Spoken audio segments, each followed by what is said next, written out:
श्री सर्वेश्वरो जयति।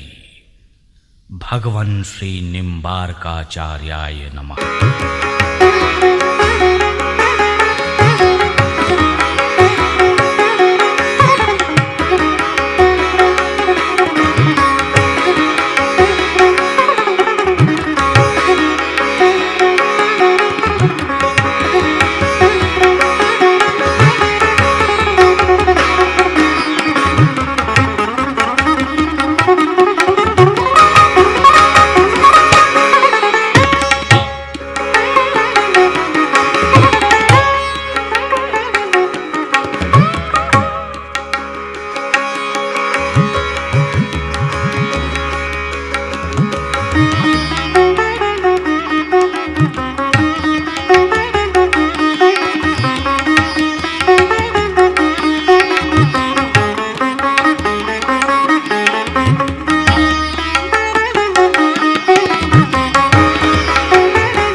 राजीवनेत्रं रघुवंशनाथं कारुण्यरूपं करुणाकरन्तं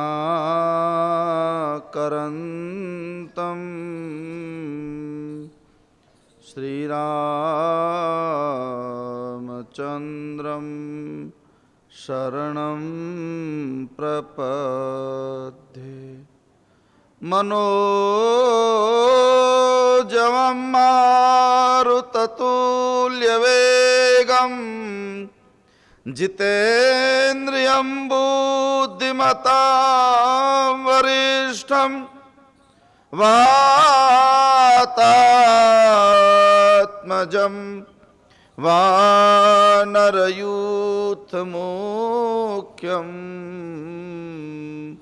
श्रीरामदूतं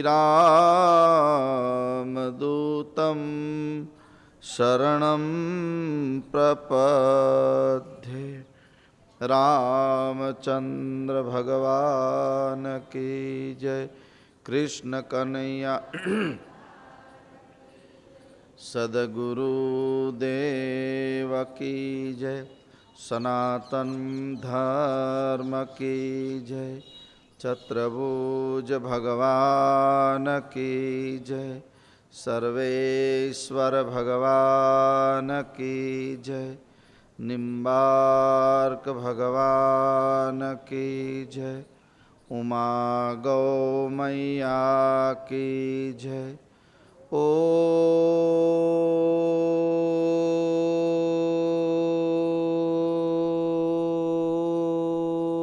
नमः पार्वती पतये हर हर महादेव। भज गोविंद गोविंद गोपाला भज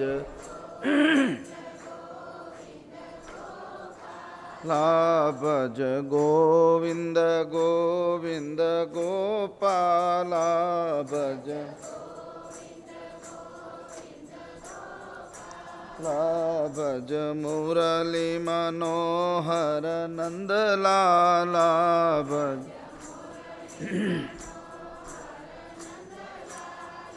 सीताराम राम राम सीताराम राम राम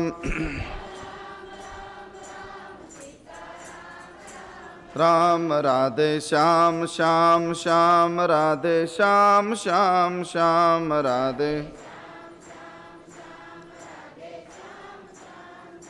भज गोविंद गोविंद गोपाला भज गोविंद भज मुरली मनोहर नंद लाला भज ला भज मुरली मनोहर नंद लाला भज सीताराम राम राम सीताराम राम राम राम राधे श्याम श्याम श्याम राधे श्याम श्याम श्याम राधे। भज गोविंद गोविंद गोपाला भज गोविंद ला भज मुरली मनोहर नंद लाला भज मुरली ला। सीताराम राम राम सीताराम राम राम राम सीताराम राम राम सीताराम राम राम राम राधे श्याम श्याम श्याम राधे श्याम श्याम श्याम राधे। भज गोविंद गोविंद गोपाला भज गोविंद ला भज मुरली मनोहर नंद लाला ला भज गोविंद गोविंद गोपाला भज गो ला भज मुरली मनोहर नंद लाला भज। रामचंद्र भगवान की चतुर्भुज भगवान की जय। क्रोधवंत तब रावण लिन्न सिरथ बैठाई, चला गगन पथ आतुर भैरथ हाकि न जाय। सिया वर रामचंद्र के जय। भगवान श्री रामनु परम पावन चरित्र। रावण मां जानकीનું અપહરણ કરે છે એ કથા આપણે પરમ દિવસે ત્યાંથી અધૂરી મૂકી હતી। માં જાનકી કંઈક મરમ વચન બોલે છે અને પછી રામના બચાવ માટે લક્ષ્મણ તો પહેલા ના પાડે છે કે રામને મુશ્કેલી ન પડે, કારણ કે ભ્રુકુટી બિલાસ સૃષ્ટિ લઈ હોય, જેના ભ્રુકુટીના એક ઈશારા માત્રમાં આખું જગત હતું નહોતું થાય, એવા પરમાત્માને કોઈ દી મુશ્કેલી પડે નહીં। આપણે ચિંતા કરવાની જરૂર નથી। પણ માં જાનકીએ જીદ કરી કે નહીં, તમે જાઓ। હું તમને પોતે કહું છું, ભાભી એટલે માં સ્વરૂપ કહેવાય। માનું બીજું સ્વરૂપ છે ભાભી। એટલે કે હું પોતે તમને કહું છું, આદેશ કરું છું કે તમારા મોટા ભાઈ મુશ્કેલીમાં છે, તમે જાઓ, તમે જાઓ। તમે માનતા કેમ નથી મારું?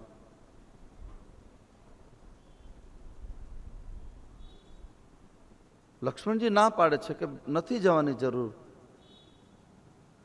એ મુશ્કેલીમાં ન હોય, કારણ કે દુનિયાની તમામ મુશ્કેલીઓ જેના નામમાં સમાહિત થતી હોય, દુનિયાના તમામ દુઃખોનું જેના નામમાં રૂપાંતરિત થતું હોય, એ તત્વ ભગવાન રામ છે, એને મુશ્કેલી પડે નહીં। અને પરાણે મોકલે છે। જે વાત આપણે ચર્ચા કરી એમાં એક લક્ષ્મણ રેખા દોરે છે, જે મર્યાદાની રેખા। આમેય આજ મારે તમને 4-5 રેખા મર્યાદાની શીખવાડવી છે કે કઈ રેખા આપણા ઘરમાં, આપણા કુટુંબમાં, આપણા પરિવારમાં કામ લાગે છે। દુઃખ આવવાનું કારણ કઈ રેખાનું આપણે ઉલ્લંઘન કર્યું માટે આપણને દુઃખ પડ્યું। સંસારની વાતો રામચરિત માનસના આધારે આપણે કરવી છે। જે રીતે અત્યારે જગત દુઃખી થઈ રહ્યું છે, પોતાની ગાડી હોય, પોતાનો બંગલો હોય, પોતાનું નોકર ચાકર ઘરે હોય, આટલી બધી સુખ સાહેબી હોય, અને છતાંય જ્યારે તમે એને પૂછો છો કે તમે સુખી છો, ત્યારે રડતો જ કેમ હોય છે? કોઈ પોતાની જાતને સુખી કહેવા માંગતું જ નથી। પરસોત્તમ મહિનાની વાર્તા આપણે સાંભળીએ ત્યારે એક ગરીબ બ્રાહ્મણ અને બ્રાહ્મણી વ્રત કરે છે, ને પછી ભગવાન પ્રસન્ન થાય છે। કેટલું માગે છે? હે ભગવાન, બસ મને ચણાની અને દૂધી ચણાની મિક્સ એક સબ્જી મળે, રોટલી મળે, અને ગોળનું દડો મળે, ગોળનું દડબું મળે, અને છાશ મળે, અને દૂધ પણ નથી માગ્યું। સંતોષ તો જુઓ તમે બ્રાહ્મણનો।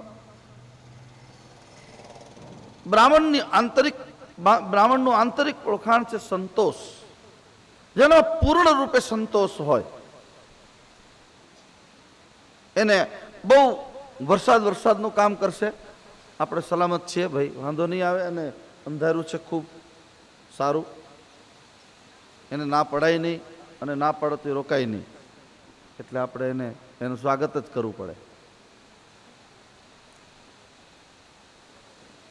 ક્રોધવંત તવ રાવણ, મર્યાદાની એક રેખા આપણા બધાના જીવનમાં હોય છે।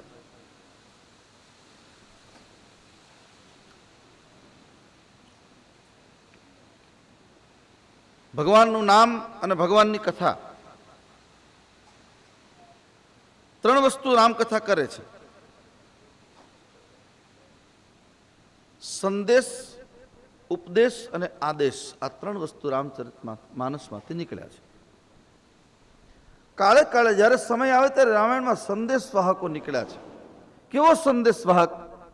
તો લંકામાં જવું પડે, અને વિભીષણ પોતાના સગા મોટા ભાઈને શું કહે છે? સભા કાલ બસ તોરી, રાવણ તારી બુદ્ધિ નષ્ટ થઈ ગઈ છે, તારી સભા કાળને આધીન થઈ છે, હવે હું તારી સાથે નહીં રહી શકું, કારણ કે તારામાં વિચાર નથી, તારામાં સમજણ નથી, તારામાં વિવેક નથી। મરવાના કારણ વિભીષણજી રામને બતાવે, રાવણને, રાવણ પૂછે છે કે તને રામ મારી નાખશે, એટલે રાવણ પૂછે છે કઈ રીતે મને મારશે? બોલે 5 વસ્તુ તારામાંથી નીકળી ગઈ, અને 5 વસ્તુ જેનામાંથી પણ નીકળી જાય, લીમડીમાં રહેતો હોય કે લંકામાં રહેતો હોય, અને 5 વસ્તુનું જ્યાં ધ્રુવીકરણ થયું એટલે મૃત્યુ એની નજીક આવીને ઊભું રહે છે. આપણા શરીરમાંથી મૃત્યુને રોકવાના 5 આડબંધ છે, 5 દરવાજા, જેવી રીતે ડેમના દરવાજા એવી રીતે રોકી રાખે. વિભીષણજી કેટલી સરસ વાત કહે છે. હે ભાઈ, મોટા ભાઈ, ફાટું મારે છે ત્યારે શું બોલે છે? ઉમા સંત કી યહી બડાઈ, મંદ કરત જો કરે ભલાઈ.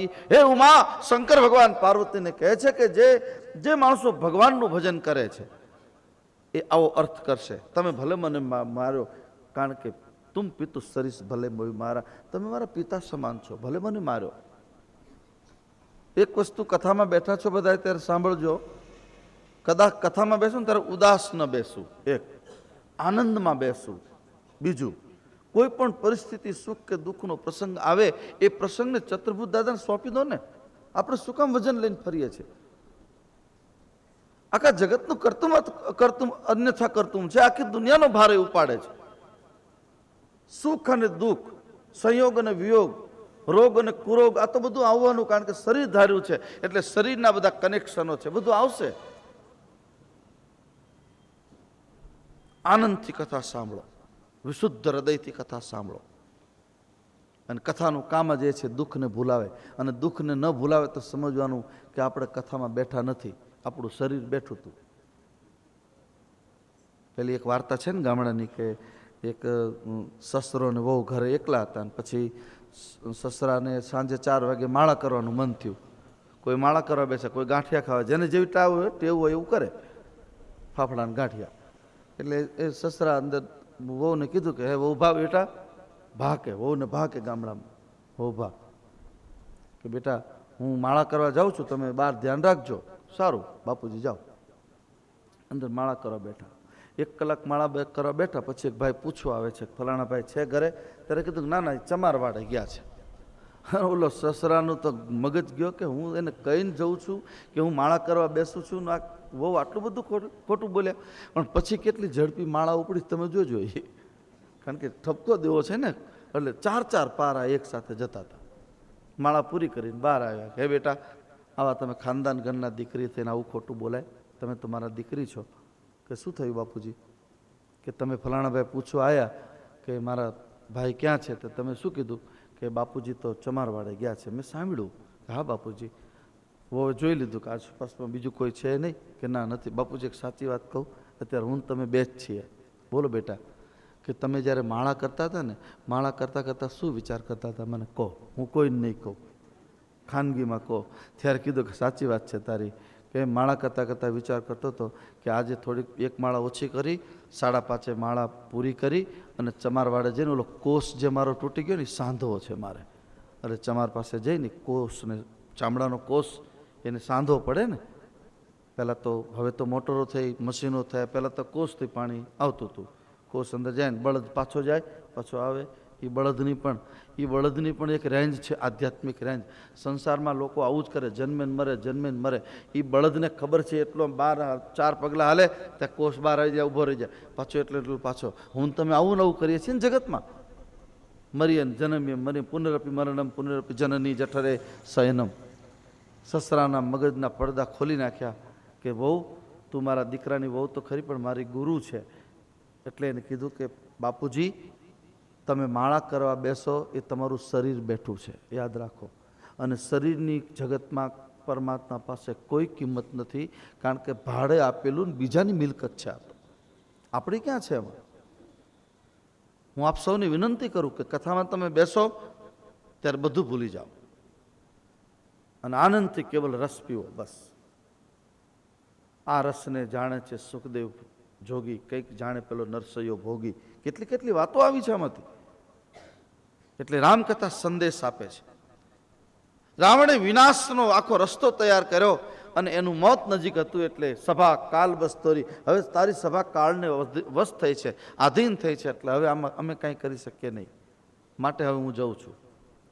છાનો માનો જતો નથી, દગો કરીને જતો નથી. યાદ રાખો, પક્ષ પલટો નથી કરતો. હું મારા 5 મંત્રીઓ સાથે તમને ચુનૌતી આપીને જઉં છું કે હવે હું બીજું કંઈ કામ નહીં કરું, રામના ચરણમાં જઉં છું. અને રામના ચરણમાં જ ગયા. એ કેટલો સરસ સંદેશો આપ્યો છે. જગતને જ્યારે સંદેશ આપવાની જરૂર હોય ત્યારે સંદેશ આપે છે. રામકથા આપણને બહુ મોટો સંદેશ આપે છે. સીતા હરણની ઉપરથી એક વસ્તુ આપણે સમજવાની, માં જાનકીનું હરણ શું કામ થયું? મેં પહેલા પણ વાત કરી હતી કે ત્રિજટા અને આદિ રાક્ષસીઓ સુંદરકાંડમાં માં જાનકીની પાસે બેઠા હોય છે. રાવણ કહે છે કે એને ત્રાસ આપો. રાવણ ગયા પછી ત્રિજટા બધાને રોકે છે કે નહીં નહીં, આવું નહીં કરતા. કેમ? સપન સુનાવવું તો મને એક સ્વપ્ન આવ્યું અને સપનામાં રાવણને ખરારૂઢ કર્યો, દક્ષિણ દિશામાં લઈ જાય છે, ઊંધા ગધાડે બેઠાડો છે અને હવે થોડા દિવસમાં લંકાનું પતન થશે. અને આ જાનકી એને બીજારોપણ કરવા માટે આવી છે. આ માં છે, જાનકી છે, અને પગે લાગો. બધા પગે લાગીને પછી સત્સંગ કરતા હતા. ત્રિજટા પૂછે છે માં જાનકીને, સાધુ સંતો કેવા કેવા રસ કાઢે છે રામાયણમાંથી, કે માં લક્ષ્મણનો દોષ કહેવાય, રામનો પણ દોષ કહેવાય, તમને સાચવી શક્યા નહીં આ રાવણ તમારું. ત્યારે માં જાનકીએ તરત મોઢા પર નહીં નહીં નહીં નહીં, ચૂપ. આ જગતમાં ક્યારેય કોઈને દોષ દેવો નહીં. કંઈ પણ ઘટના જ્યારે આપણા જીવનમાં ઘટે છે ત્યારે કેવલ અને કેવલ આપણી ભૂલના કારણે અથવા તો આપણી વાસનાના કારણે આપણે જ નિમિત્ત હોય છે. એમ આપણા મનના તોફાનના કારણે બધું થાય છે. તો કોનો દોષ? મારીચનો દોષ? માં જાનકી ઉદાર ચરિત્ર તમે જુઓ, દુનિયા આખી એનું ચરિત્ર લઈને દુનિયાની તમામ સ્ત્રીઓ જીવી રહી છે. માં કેવી હોય? મારીચને પણ દોષ નથી આપતો. નહીં, એનો દોષ નથી. એને તો રાવણે પરાણે તૈયાર કર્યો તો રામના હાથે મરવા માટે આવ્યો હતો. તો રાવણનો દોષ કે ના? રાવણનો શું દોષ કાઢું? એની તો વૃત્તિ જ છે બીજાની સ્ત્રીનું અપહરણ કરવું. એ તો પાપી માણસ છે જ. લક્ષ્મણનો દોષ કે ના? લક્ષ્મણને તો મેં પ્રેરિત કર્યા કે તમે જાઓ પરાણે. મરમ બચન જબ સીતા બોલા, હરિપ્રેરિત લક્ષ્મણ મન ડોલા. એ તો મેં મોકલ્યા છે. તો રામનો દોષ? નહીં, રામનો પણ દોષ નથી. એને પણ આ નહો ચર્મ કહત બે દેહી, એને મેં કીધું કે જાઓ તમે આ મૃગને લઈ આવો. તો કોનો દોષ? ત્યારે માં જાનકી કહે છે. દુનિયાની તમામ જાનકીઓ અહીંયા જેટલા બેઠા છે મારા માટે જાનકી સ્વરૂપ જ છે. એ સોચજો. એને કીધું કે કોઈનો દોષ નથી, મારો પણ દોષ નથી, મારી આંખનો દોષ છે. ના અથસો નયનની કૌ અપરાધા. માં જાનકી કહે છે મારા નયન, મારી આંખનો અપરાધ છે. જે મારી આંખને મારે મારા પતિ એટલે કે ભગવાન રામના ચરણમાં રાખવાની હતી, એ આંખને મેં બીજા હરણના ચામડા ઉપર જ્યારે હું આકર્ષિત થઈ અને કારણ વગરના આકર્ષિત થઈ, એનું હરણ જ થાય. માં જાનકી કહે છે કેટલી મોટી મર્યાદાની રેખા માં જાનકીએ. આ જગતમાં કોઈથી આકર્ષાવું નહીં. રામચરિત માનસની કથા આપણને સાવધાન કરવા માટે આવી છે. આ સંદેશ ઉપદેશની વાતો લઈને આવી છે. જગતમાં કોઈથી આકર્ષાવું નહીં. આકર્ષવા માટે ફક્ત એક જ કનૈયો છે. તવ કથામૃતમ તપ્ત જીવનમ કવિર્વિડીતમ કલ્મશાપહમ. ગોપી ગીતમાં ગોપીઓ કહે છે જયતિ તે ધિકમ જન્મના વ્રજ. વ્રજ તો હતું જ, પણ હે હરિ, તું જ્યારથી આમાંથી તારું પ્રાદુર્ભાવ થયો ત્યાર પછી એનું મહત્વ વધ્યું છે. આ તો પહેલા હતું જ. લીમડી તો હતું નહીં, આપણું વર્ષોથી યુગોથી હતું જ ને. આ લીમડીમાં સ્વામી વિવેકાનંદ આવ્યા, પછી એનું મહત્વ વધ્યું. અજરામર સ્વામી આવ્યા, એનું મહત્વ વધ્યું. નિમ્બાર્ક ભગવાન આવ્યા, એનું. ત્રણ ગુરુઓ આવ્યા જગદીશ આશ્રમના, એ ત્રણ અને એ આખી શંકર પરંપરા અહીંથી શરૂ થઈ. લીમડીનું એટલે લીમડી તો હતું જ, પણ એનું મહત્વ કાળે કાળે જ્યારે કોઈ મહાપુરુષ આવે છે ત્યારે એનું મહત્વ વધે છે. આ ભગવાનની કથા એટલે મારે તમને આજે 5 રેખા સમજાવી છે. બરાબર સમજો. 5 થશે તો કરીશ, નહીં તે નહીં કરું, પણ જેટલી સમજાશે એટલી. 1, દરેક સ્ત્રી પુરુષે પોતાના ઘર, આ ઘરની વાતો, આધ્યાત્મિક કે ભગવાનની વાતો નથી કરતો, બરાબર સમજો. બરાબર તમે તમારી ફરજને બરાબર બજાવી શકશો તો જ તમને ભક્તિ કરવાનો અધિકાર છે. દરેક સ્ત્રી અને દરેક બાપ કે માં એટલું સોચી લે કે મારા ઘરની આવક કેટલી છે અને એ આવકની દાયરામાં રહીને હું ખર્ચ કરું. આ પહેલી મર્યાદા, લક્ષ્મણની રેખા. કેટલાની તૈયારી છે? આમ બહુ ઓછા લોકો આમાં ચાલશે, અઘરું પડશે. કોણ માં કોણ બાપ પોતાના દીકરાને કહે છે કે બેટા મારી સાડી ઉપર 4 થીગડા હશે તો ચાલશે, પણ મારો જો દીકરો હોય તો તું અનીતિનું ઘરમાં લાવીશ નહીં, હરામનું લાવીશ નહીં, પરસેવા વગરનું તો લાવીશ નહીં, જે હશે તેમાં મારું ઘર ચલાવીશ. આવું કહેનારી માં કેટલી? એક વસ્તુ ધ્યાન રાખજો, તમારા દીકરાની કે દીકરીની કક્ષાની તમને ખબર હોવી જોઈએ. એ જ્યારે ફોર્સથી આમ પૈસા ઘરમાં લાવતો હોય, આમ ટૂંક સમયમાં ગાડીને બંગલા કરી નાખે, ત્યારે મા બાપે સાવધાન થવું, બેટા અમને તારી શક્તિની ખબર છે, કારણ કે તને મેં મોટો કર્યો છે. તારી આ શક્તિ નથી, ક્યાંથી તું લાવે છે? હિસાબ નહીં માગે એને છેલ્લે રડવાનો સમય આવશે, આવશે ને આવશે. કારણ કે કરેલા કર્મના બદલા દેવારે પડે છે, દેવા પડે અંતે સહેવા પડે છે. આ છે લક્ષ્મણ રેખા. આપણે તો એક જ વાતમાં સમજીને રામાયણના કથાકારો કહે કે ભાઈ લક્ષ્મણજી આડી રેખા દોરી દીધી, નાની બહાર બધાએ જવું નહીં. એ રેખા તો છે જ, પણ એ રેખાની સાથે 5 તાતણાની રેખા, જે રીતે વણ્યું છે તુલસીએ, તાતણો વણ્યો છે એને બરાબર સમજજો. મારા ઘરની મારી જે આવક છે એ આવકની મર્યાદામાં રહીને હું ખર્ચ કરીશ, તો આપણને કોઈ દી મુશ્કેલી નહીં પડે. આપણી પાસે 1 લાખ રૂપિયા હોય ને, આપણી પાસે, એનો આપણને આનંદ હોવો જોઈએ. પણ આપણને આનંદ શું કામ નથી થતો? આપણે બીજાના 2-2.5 લાખ દેખાય છે ને, એની હારોહાર થવું છે. મૂળ દેખાદેખીનો મારું લેવલ એની સાથે આમ વધવું છે નહીં. તમારી પાસે જે છે તમારું છે, એનો તમને સંતોષ હોય. આ છે રામકથાનું ફળ. જે સ્થિતિ છે સ્થિતિમાં મહેલો મેં રાખે ચાહે ઝૌપડી મેં વાસ દે, તું અકેલા નહીં પ્યારે રામ તેરે સાથ મેં.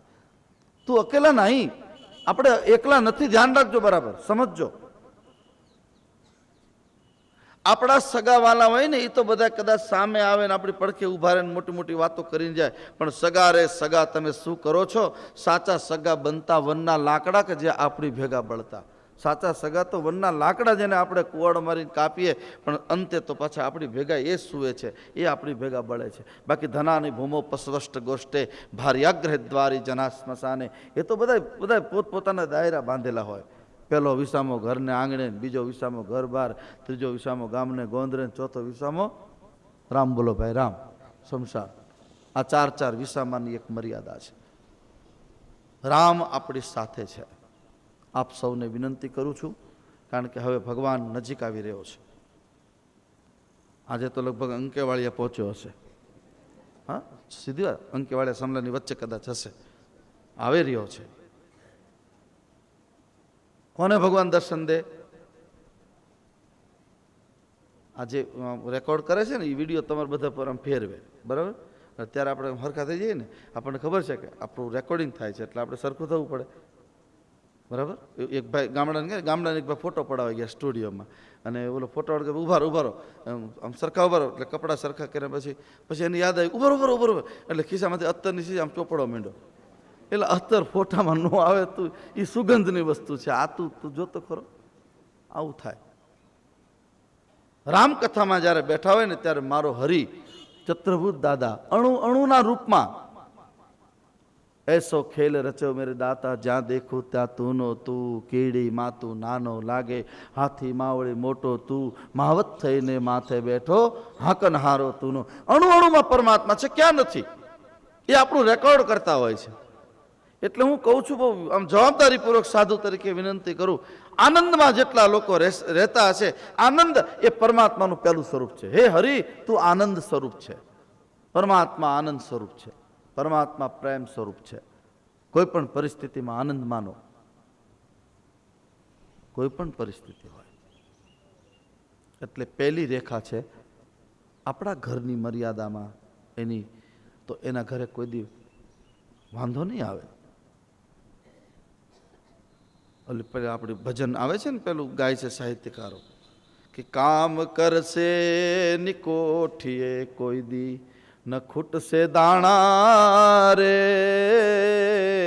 મોજ મારેવું મોજ મારેવું મોજ મારેવું રે, અગમય ગોચર અલખ દણીની ખોજમાં રહેવું રે, મોજમાં રહેવું, મોજમાં રહેવું. આનંદમાં કોણ રહી શકે?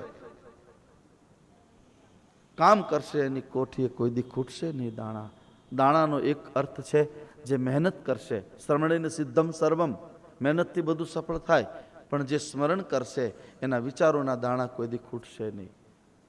મૌન થઈ જાઓ, ક્યારેક એકલા મળે. એટલે મેં ઓમકારની શૃંખલા ચાલુ કરી 2 દિવસ પહેલા, કે રોજ આપણે 5 ઓમકારનો જપ કરવો છે. આજે પણ કરશું, ભૂલી જાઉં તો યાદ કરાવજો મને. આ વસ્તુ આપણને જીવન જીવવાનું બહુ મોટું બળ પૂરું પાડશે. આપણા ઘરની જે વ્યવસ્થા હોય વ્યવસ્થામાં રહીને. બીજી લક્ષ્મણ રેખા બરાબર સમજવાની કોશિશ કરજો, યાદ રાખજો. બીજું છે 24 કલાકમાંથી 1.25 કલાક તમે રોજ ભગવાન માટે કાઢો, જેમાં તમારે કોઈ નિસ્બત ન હોય, તમને કોઈ ફાયદો ન હોય. તમારે ભગવાન માટે કાઢવાની. તમારા ઘરે બેઠા હોય તો ઘરે બેઠા બેઠા સ્મરણ કરો. ઘરે સ્મરણ પતી ગયું હોય કામ તો મંદિરે જાઓ, મંદિરમાં જઈને બુહારી કરો, વાળો, સેવા કરો, કામકાજ કરો. અન્ન ક્ષેત્રમાં જાઓ, ત્યાં લોકો જમતા હોય એને જમાડો. તમે સાધુ સંતોને બધાને જમાડો. એ બેઠા બેઠા શરીરથી સેવા. આ 1.25 કલાક રોજ ભગવાન માટે આપે. હું આમ કલાકો માગું ને લોકો પાસે, તો એનું આમ કેલ્ક્યુલેટરના આંકડા અત્યારે અટકી જાય. એટલા લોકોએ મને આ પૂર રાહત જે થઈ આપણે એમાં સમય આપ્યો છે લોકોએ. કેટલો સમય, રાત દિવસ. હું બધાને, મારી પાસે, હું તો મારું કેલ્ક્યુલેટર બહુ તેજ છે, હું બધું ગણતો હોઉં છું. અને હું પાછું ચતુર્ભુજ દાદાને કહી દઉં કે આટલા લોકોએ આટલો સમય આપ્યો છે. હવે તમને એમ થાય કયો સમય, અહીંયા આવીને પોટલા ઉપાડ્યા એ સમય નહીં. તમે ઘરે બેઠા બેઠા ચિંતન કરતા હોય કે આની વ્યવસ્થા કાલ શું કરશું, આની, એ પણ તમે સમય ભગવાનને જ આપ્યો છે ને. એ સમય ભગવાનને જ આપ્યો છે. જે વિચારોમાં તમારે કોઈ નિસ્બત ન હોય.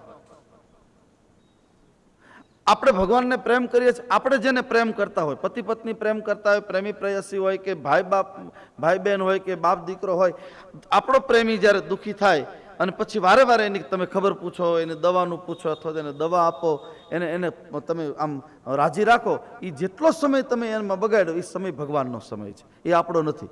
આ યાદ રાખજો, બરાબર સમજવાની કોશિશ કરજો. રામ અહીં કેવલ પ્રેમ પિયારા. 1.25 કલાક રોજ. પહેલું, આપણા ઘરની પરિસ્થિતિ છે એ પરિસ્થિતિમાં સંતોષ રાખવો. બીજાનું જોઈને દેખાદેખી ન કરવી. અત્યારે દેખાદેખીમાં સમાજ એટલો બધો દુઃખી થાય, પછી વ્યાજના ચક્કરમાં ચડી જાય છે. અને વ્યાજનું અસુર તત્વ જ્યારે ઘરમાં આવે છે ત્યારે લોકોની નિંદ બગાડી નાખે છે. એવા સમયે ભગવાનની કથા સાવધાન કરવા માટે આવી છે. બરાબર સમજજો. આપણી જે પરિસ્થિતિ હોય એ પરિસ્થિતિમાં આપણે રહેવાનું. એક વસ્તુ તમે ધ્યાન રાખજો, આ કપડાં રહ્યા ને, કપડાં તમે જૂના પહેર્યા હોય, આના ઉપર થીગડા હોય ને, એમાં આબરૂ ન જતી રહે, યાદ રાખો. પણ ભર બજારમાં ઊભા રાખીને કોઈ અપમાન કરીને જ્યારે ઉઘરાણી કરે ને ત્યારે આબરૂ જાય. એની આપણને ખબર જ નથી પડતી આબરૂ કઈ જગ્યાએ છે. સોચજો. મને આમ બહુ, મારી પાસે સંદેશાઓ આવે ત્યારે બહુ દુઃખ થાય આપણને કે આ આટલી બધી સત્સંગના અભાવના કારણે લોકો આટલા બધા નીચે જતા રહે છે. આનું કારણ શું? ધંધામાં કે ઘરમાં ત્યારે જ મુશ્કેલી પડે છે જ્યારે તમારું પગલું અવળું પડતું હોય. ટ્રેક ચૂકી ગયેલા માણસોને મુશ્કેલી પડે છે. એવા કેટલાય લોકો મારી પાસે છે કે ખાલી 2000 રૂપિયામાં ઘરના 3 વ્યક્તિ પ્રેમથી ભોજન કરતા હોય, આનંદથી બધાની હારે ફડાકા મારતા હોય 5000માં. અને એવાય લોકો છે કે મહિને લાખ રૂપિયા તો ભેગું થતું નથી. એવાય લોકો છે. જીવન જીવવાની કળા, આર્ટ ઓફ લિવિંગ તમે શીખો. રામચરિત માનસની અહીંયા જ્યારે લક્ષ્મણ રેખાની વાતો આવે છે ત્યારે મારી મા જાનકીને મધ્યમાં રાખીને આપણે રામાયણ સંદેશ આપે છે તમને.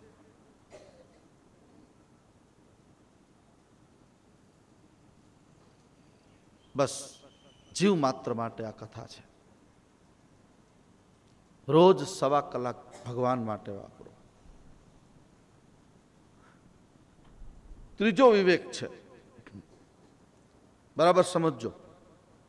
5 જાતની જે 5 ધાગાની જે રેખા મારા લક્ષ્મણજીએ કરી એ ત્રીજી છે.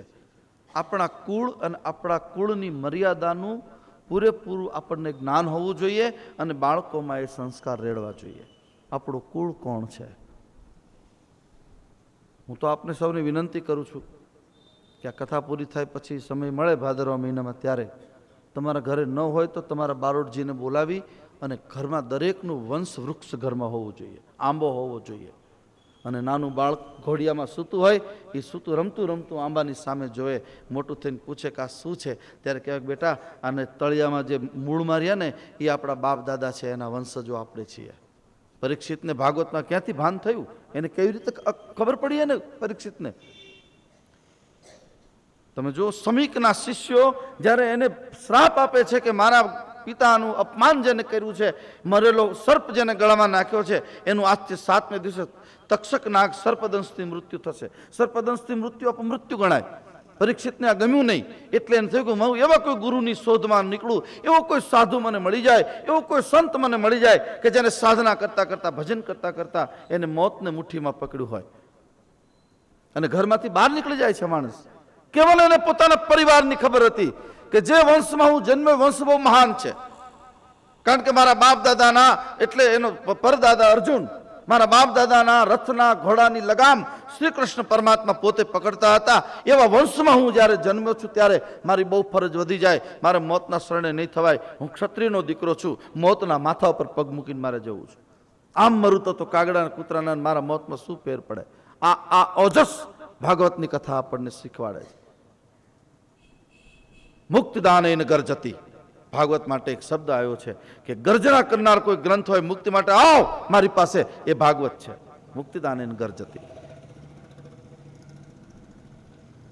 સોચો, મારા બાપ દાદા કોણ ને હું તક્ષકથી કરડું? એ મને કરડેનું મરી જાઉં. અને નીકળ્યો છે ગુરુની શોધમાં.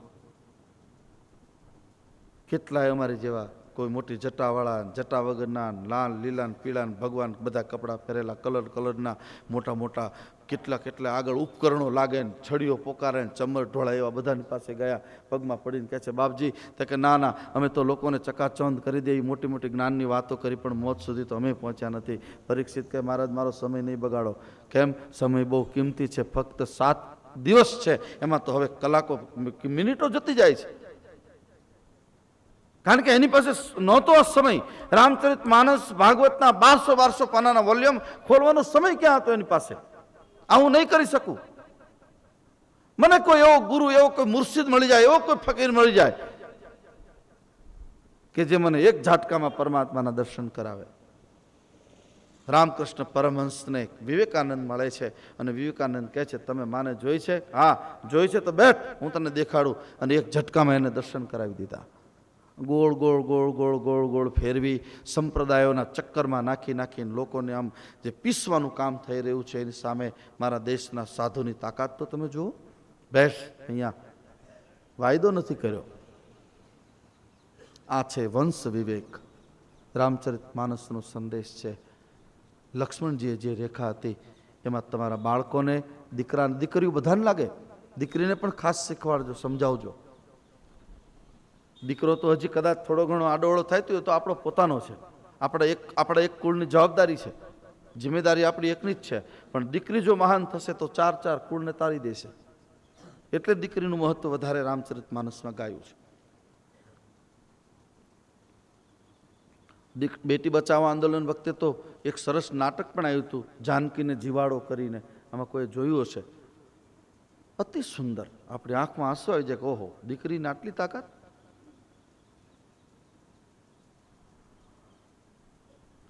આજ ચાલુ કથાએ આપણે શ્રદ્ધાંજલિ આપી છે કે ગોરખપુરની એક હોસ્પિટલમાં 25-30 બાળકો ઓક્સિજનના કારણે મૃત્યુ પામ્યા છે. કેટલી માતાઓ રુદન કરતી હશે, એના રુદનને, એની સહન શક્તિને ભગવાન શક્તિ આપે, એના માટે આપણે શ્રદ્ધાંજલિ ચાલુ કથાએ અત્યારે વચ્ચે આપ્યું છે. પ્રાર્થના કરશું એ માને એવો ને એવો ભગવાન બીજો બાળક પાછો આપી દે. બસ એવી પ્રાર્થના આપણે ચતુર્ભુજ દાદાને પ્રાર્થના કરશું.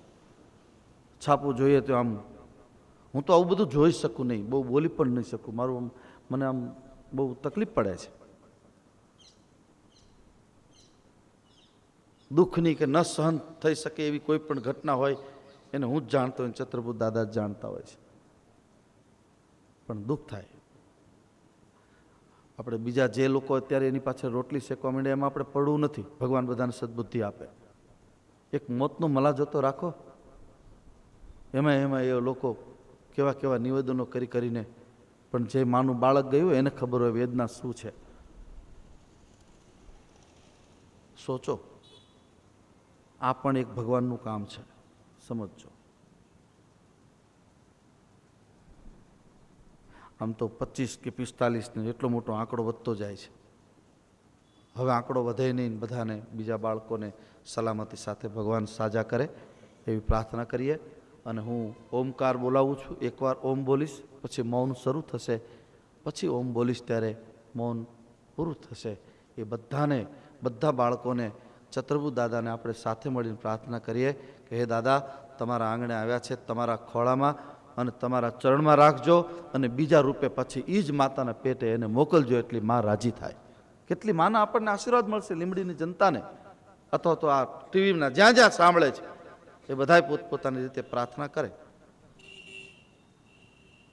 આપણે ઓળખતા હોય એનું જ આપણે કરીએ તો લૂણ હરામી કહેવાય, આપણે પેટ ચોરીવાળા કહેવાય.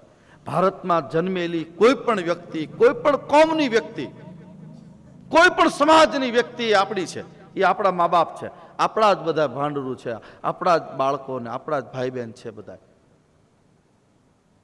આપણે ભણતા હતા ત્યારે પેલું પ્રતિજ્ઞાપત્ર, ભારત મારો દેશ છે, ભારતમાં વસતા ભાઈઓ બહેનો મારા, એ કેટલું સરસ. આપણે બધા સાથે મળીને એને શ્રદ્ધાંજલિ આપીએ અને પછી આપણે કથાના દોરને આગળ લઈ જઈશું.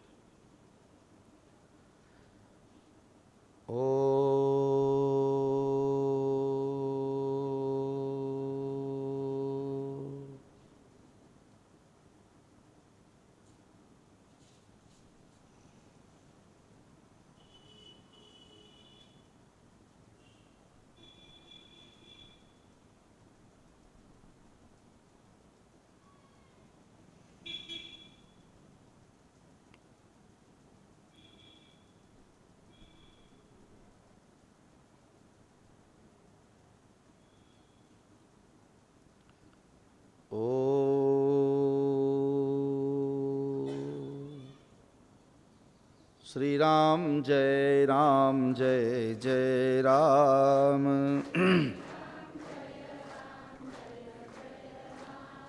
શ્રી રામ જય રામ જય જય રામ.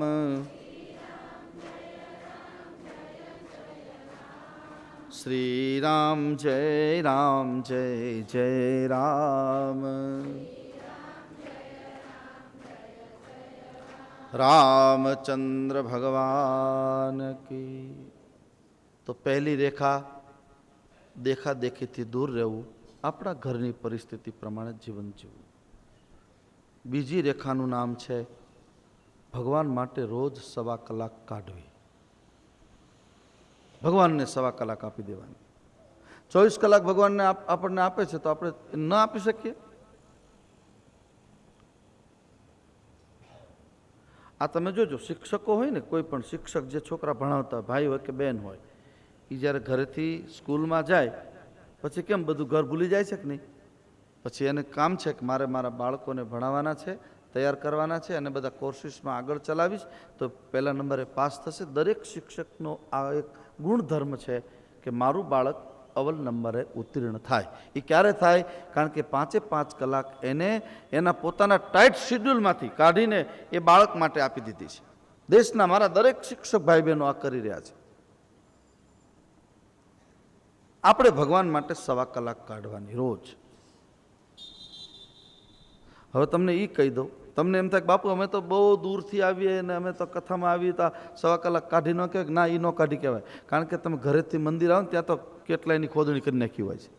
આખી દુનિયાની હતી, આખી સંસદ ભરીને બીજાની વાતો, બીજાનો સમય તમે બહુ બગાડ્યો હોય છે પોતાનો. એટલે એ કહે છે તમે ભગવાનને આપ્યો નથી, કથામાં તમે બેઠા હોય અને કથા હૃદયથી વિશુદ્ધ આમ રસથી કથા સાંભળી હોય, એટલો જ સમય ભગવાનનો છે.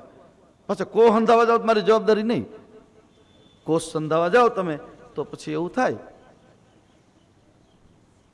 આ ભગવાનની કથાનો રસ છે.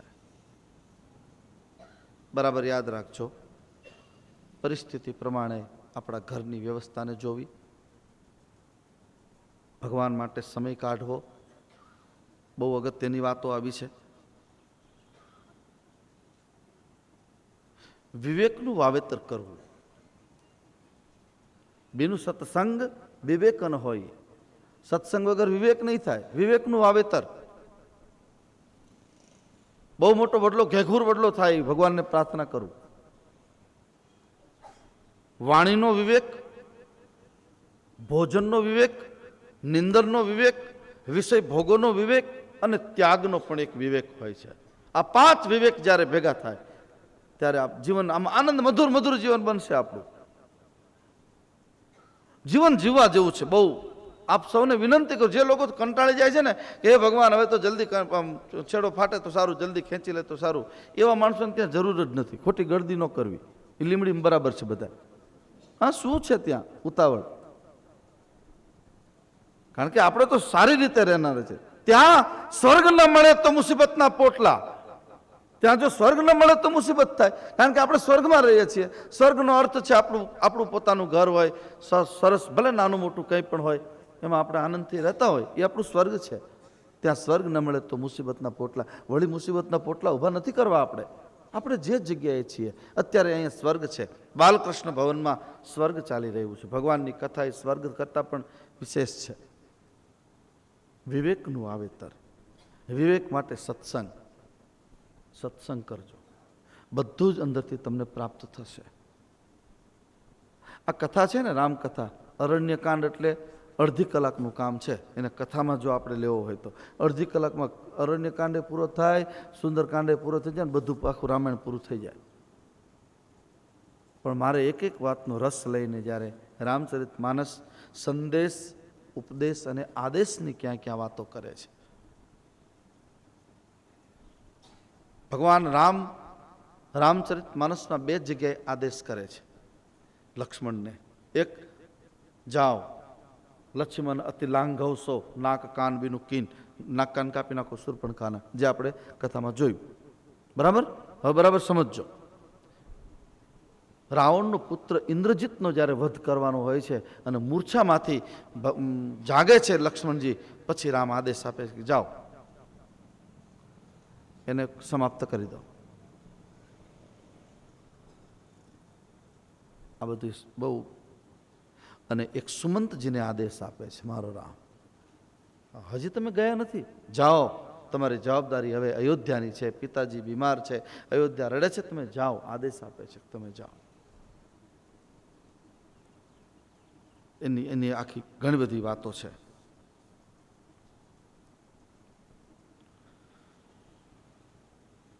ભગવાનની કથા, એના જેવો મોટો વિવેક બીજે ક્યાં?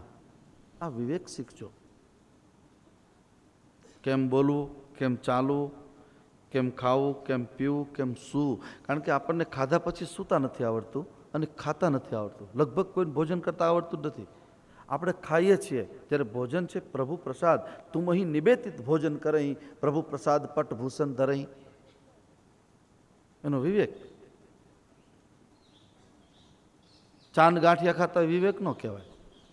ચાંદ બિસ્કિટ તમે ખાઓ, કાં તો ચાને ખાખરા ખાય. હવે ચાને ખાખરા ખાય એમાં હોય શું તમે વિચારો? એનો વજન ન થાય. એક વિવેક. એ તો ઠીક છે જે તમે ખાઓ, એ ચા નાસ્તામાં ચાલે, પણ જ્યારે ભોજન કરવા બેસો ત્યારે તમારે અન્નનો ગ્રહણ કરવું. બાજરાનો કે જારનો રોટલો હોય કે ઘઉંની રોટલી હોય, જે હોય તે, એ શરીરના એ પ્રમાણે એનું ભોજન, એનો એક વિવેક છે. એ વિવેક આપણે સમજવાનો છે. આપણે કબીર આશ્રમમાં એક રામજીભાઈ કરીને આવતા હતા અને એ શિબિર કરતા હતા. બધાને સુવડાવીને રોગોનું માટે શિબિર, કે તમને ક્યાં પેટમાં દુખે, કેડમાં દુખે છે કે હા તો આવી રીતે સૂવો, પેટમાં દુખે છે તો આમ સૂવો, ગોઠણમાં દુખે છે તો આમ. એ સુવડાવવાની રીત મેં પણ જોયેલી ત્યાં અને આપણને તો વધારે આનંદ આવે, કારણ કે આપણે એ બધું વાંચ્યું હોય. એટલે સૂતા નથી આવડતું આપણને, અને સૂતા હોય પછી બેઠા થતાં નથી આવડતું, બેઠા હોય તો ઊભા થતાં નથી આવડતું, એટલે પગના સાંધા પકડે છે. ઉંમર થાય ને ત્યારે બધા દુખાવા એટલા માટે થાય છે કે આપણે રીત ભૂલી ગયા છીએ. સોચો, પાણીની ડોલ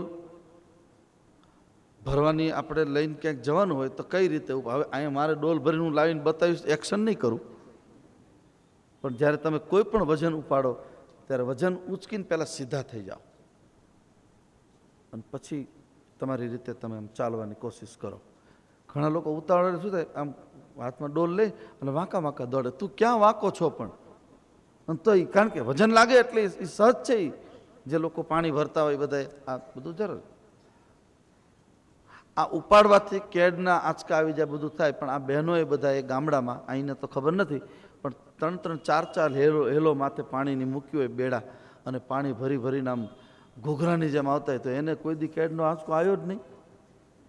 અને આપણે નાની 3.5 લીટરની ડોલ, મને તો હવે રહેવાતું નથી. લ્યો બોલો, કારણ કે આવડતું નથી આપણને. યાદ રાખો, રામચરિત માનસની આ કથા છે, આ બધી રેખાઓ છે. હવે મારે કથા કેવી તમને શીખવાડવું ખબર નથી પડતી. આ કે થોડું શિબિર છે તમને શીખવાડવું બધું, પણ શીખવું જોશે. ભગવાનની કથા છે, આમાં લખ્યું છે છહો શાસ્ત્ર સબ ગ્રંથ ને કહો રસ. આ રસ ગઈકાલે મેં કીધું કે ભગવાનનો આ રસ છે, કથા એ હરિનો રસ છે. સાધુ સંતોને જોઈએ આમાં. ગઈકાલે હું ગયો, સત્તાધાર બાપુની તબિયત, જીવરાજ બાપુ અમારા વડીલ, એની તબિયત બહુ ખરાબ ને બધા સંતો અમે ત્યાં ગયા ખબર કાઢવા. આમ એટલા દાંત કાઢતા હતા, હસતા હતા. હા વાલા આવો આવો, એ વાલા શબ્દ બોલે. પછી મેં કીધું બાપુ કેમ છો? તો કે હવે માથે હાથ મૂકો અને એમ કહો ને કે હવે જલ્દી જતા રહીએ, આનંદ આવે. લ્યો, આ નામ છે સાધુ. મોતથી ડરવું નહીં, મોતથી બીવું નહીં, કારણ કે આપણે જેનાથી બીએ ને બહુ આપણને બીવડાવે. એના કરતાં કે આવું હોય તો આવ, હું તારી સામે બેઠો છું. શું કરે આપણને? સોચજો. અને બીન ગમે એટલા મરી જાવ તો એ મૂકવાનું છે, એ તો એના સમય એનું કામ કરશે જ. ભગવાનની કથા તમને આ વિવેક આપશે. શું કામ બીવું? આ જગતમાં ગયેલા કોઈની ચિઠ્ઠી આવી નથી, અને આપણા માટે આવશે નહીં આ વાર ને આ તારીખ. કારણ કે જો આવે તો કથા ન સાંભળી શકાય, ને પછી લો બીપી ને હાઈ બીપી થઈ જાય. સોચો, ઉપર ગયેલું કોઈ પાછું આવતું નથી. પહેલી વાત આપણી ભ્રમણા, અથવા તો આપણે જેને પ્રેમ કરતા હોય એ પ્રેમી પાત્ર આપણને, આપણે ઘણી ઘણી જગ્યાએ એવું બનતું હોય કે આપણા વડીલો હોય કે આપણે આમ ક્યાંય રહેતા હોય મોટા મહેલમાં, અને ત્યાં આપણને આપણા કોઈ આદરણીય વ્યક્તિ આપણી અને એ ધામમાં ગયા હોય તો આપણને મહેસૂસ આભાસ થાય. એટલે શું એ ભૂત થઈને આવે છે ત્યાં? એ આવે છે ત્યાં નહીં. કારણ કે શરીરનો એક નિયમ છે કે અહીંથી જ્યારે શરીર છૂટે છે અને તરત જ બીજા જીવમાં એ તરત આરોપણ થઈ જાય છે, એને વચ્ચે જગ્યા જ નથી મળતી. પિતૃ કરીને જે ઉપાડો લીધો છે ને, હેઠા બેહજો થોડાક, એ નવરા નથી ત્યાં તમને નડવા માટે. ભગવાનની કથાથી વિવેક લેજો. કંઈક થયું હોય કે જુઓ ને તરત બોલો શું કહેવાય, પાણીયારે દીવો કરશે. પાણીયારે નહીં, ડોક્ટર પાસે લઈ જવાય, જલ્દી ઇન્જેક્શન આપી દો, રેડી થઈ જાય બધું. શું કામ આ બધું કરે છે લોકો? ભગવાનની કથાનો વિવેક સમજજો. પિતૃ નડે એવી કોઈ શાસ્ત્ર મેં ક્યાંય વાંચ્યું નથી. મને કોઈક વંચાવે તો હું એને આદર આપીને પગે લાગીશ. પડકાર તો નહીં ફેંકું, સાધુ છું એટલે. કેવા લોકોને બીવડાવી દીધા છે. બે બુનિયાદ માણસોએ પોતાની રોટલી શેકવા માટે બહેનોનો, ભાઈઓનો એવો ઉપયોગ કર્યો, ભોળા માણસોનો શ્રદ્ધાનો એટલો દુરુપયોગ કર્યો કે એને ગમે એમ કરીને મગજમાં નાખી દેશે કે તમારામાં. પણ મરદ જે હોય, જે સાચા સંતોની સાથે, એવા આમાં પડે જ નહીં બહુ. અને હું તો એમ કહું છું કે મેં તમને વાત કરી હતી ઘણા વર્ષ પહેલાં, હું આમ લગભગ મોટા બાપુ હતા ત્યારે, એટલે હું આમ ચરમાળિયાનું આપણું મંદિર રહ્યું ને ત્યારે એ નદીના વહેલા રસ્તે અમે જઈએ. મારી સાથે અહીંથી બધા હોય, ઘણીવાર ક્યારેક રાત્રે ક્યારેક એકલો આવું. પછી બાપુને કોઈ કીધું કે તો રાત્રે એકલા આવે, ત્યારે બાપુએ પછી મને કીધું, મને